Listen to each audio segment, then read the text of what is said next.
Hello, future nurses, and welcome.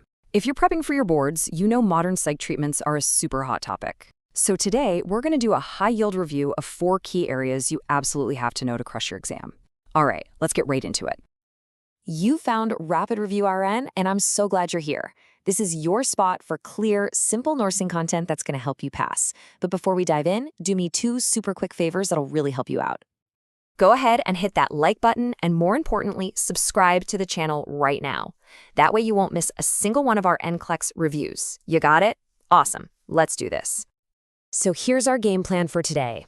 We're going to start with TMS. Then we'll jump to the classic, but so important, ECT.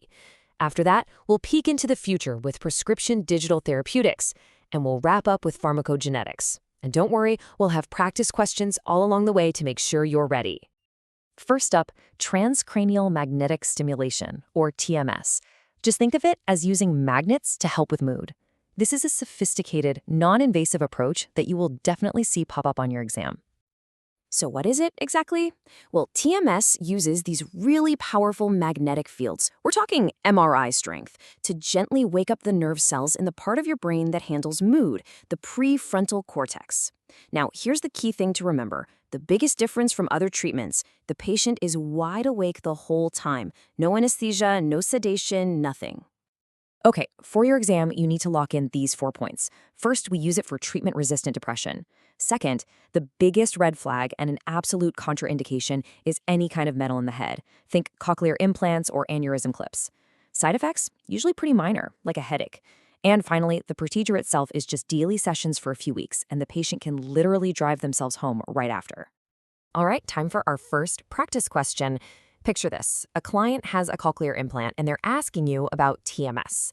Based on what we just covered, what is the best and, more importantly, the safest response from you, the nurse? Think safety first. And the answer is B. The key here is patient safety. Those powerful magnets are no joke, so any metal implant in or around the head is an absolute no-go. This is a huge safety point, and trust me, the NCLEX loves to test you on this stuff. Okay, let's move on to our next topic, Electroconvulsive Therapy, or ECT. Now, I know it might sound a little intense, but it is still considered the absolute gold standard for some of the most severe psychiatric conditions out there. Now, this slide right here is NCLEX Gold. A super common exam question is making you differentiate between TMS and ECT. So let's break it down. TMS uses magnets. ECT uses electricity. With TMS, the patient's awake. With ECT, they're under general anesthesia. And the goal is totally different. TMS just stimulates cells, while ECT actually induces a short, controlled seizure. You have to know this chart. So when do we actually use ECT? We save it for the most severe cases, like major depression with psychosis, or when someone is acutely suicidal. It's also often the #1 treatment for catatonia. And here is a massive, massive exam tip, so listen up. ECT is considered safe during all trimesters of pregnancy. That's a favorite NCLEX question. As the nurse, your pre-op role is so important. First things first, the patient has to be NPO, nothing to eat or drink, for at least 6 to 8 hours. That's for the anesthesia. Second, make sure all metal is off, dentures, jewelry, you name it. And third, you're going to confirm consent and give the pre-meds, which always includes an anesthetic and a muscle relaxant to keep them safe during the procedure. Okay, another practice question for you. Your patient just had ECT, they're waking up, and they're confused. What is your priority action? What do you do first? Think, what is the most important thing for that patient at that exact moment? And the correct answer is C.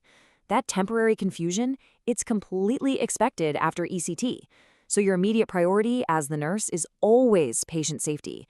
And that starts with calmly and repeatedly reorienting them to who they are, where they are, and what time it is. All right, let's switch gears and jump into something super modern, prescription digital therapeutics, or PDTs.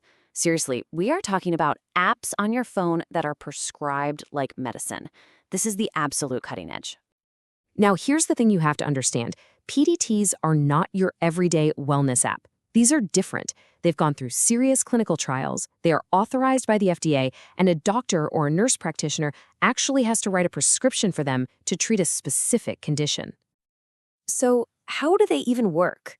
Well, They often deliver proven therapies, like CBT, right through the app. They give patients support 24/7, and they track data that the clinician can see.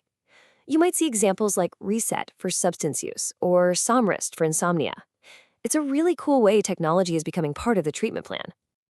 Let's move on to our final topic, pharmacogenetics or PGX. This is all about taking the guesswork out of prescribing psych meds by using a patient's own DNA to guide us. It's all about personalized medicine. The big idea behind PGX is to look at a patient's genes, specifically their liver enzymes, to predict how their body's going to handle a certain drug. The whole goal is to skip that awful trial and error period and get the right med at the right dose way faster. Okay, this slide is so important.